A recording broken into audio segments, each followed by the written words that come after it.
सभी बच्चे रेडी हो जाएंगे। प्रतिलेखन संख्या 50। Ready, start. सभापति महोदय, वह केवल एक स्वप्न ही रह जाएगा।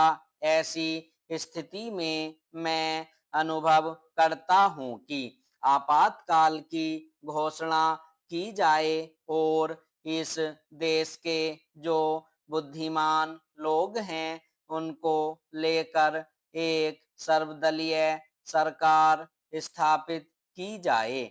हम यह अनुभव करते हैं कि जिस तरह का शासन इस समय चल रहा है उससे देश की कोई भी समस्या हल होने वाली नहीं है, बल्कि इस सरकार की गलतियों से समस्याएं बढ़ती जा रही हैं। राष्ट्र की आंतरिक सुरक्षा के विषय में जो बिल मंत्री महोदय ने प्रस्तुत किया है उस पर अब तक जितने भी भाषण हुए हैं उनको मैंने बड़े ध्यान से सुना है। माननीय सदस्यों ने व्यक्तिगत स्वतंत्रता की लपेट में बहुत सारी बातें कही हैं और हमारे दल की ओर इशारा करते हुए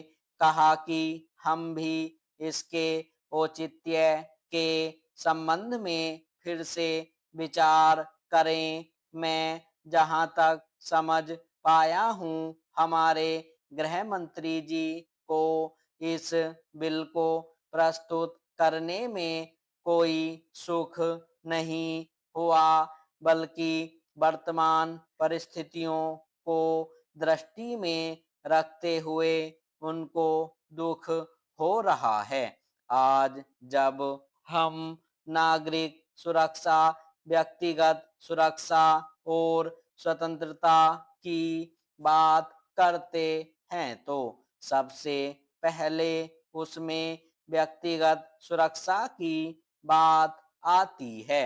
प्रत्येक नागरिक इस राष्ट्र की अपनी सत्ता में रहकर सुरक्षित रहना चाहता है।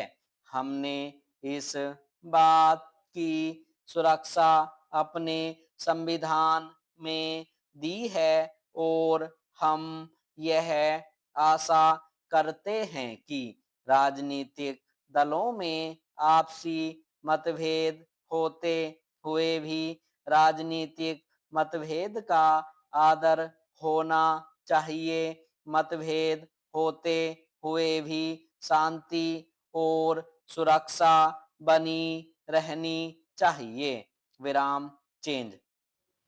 माननीय सदस्य पूछते हैं कि ऐसी कौन सी असाधारण परिस्थिति आ गई थी जिसके कारण आपको नजरबंदी बिल लाना पड़ा।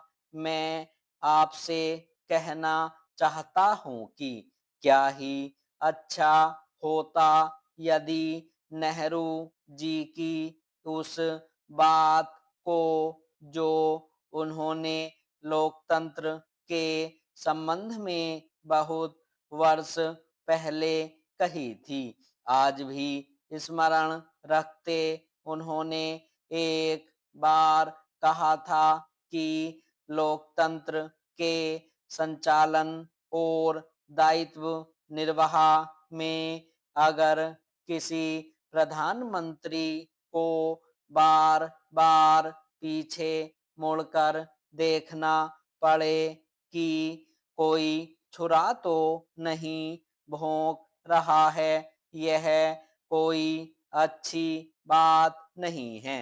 यदि ऐसी परिस्थिति देश में पैदा हो जाए, सांप्रदायिक दृष्टि से देश के विभिन्न स्थानों पर सांप्रदायिक दंगे हो रहे हों, उनका सामना करते हुए यदि हम जनता को सुरक्षा दे सकें तो फिर किसी बिल की आवश्यकता नहीं है। विराम, स्टॉप।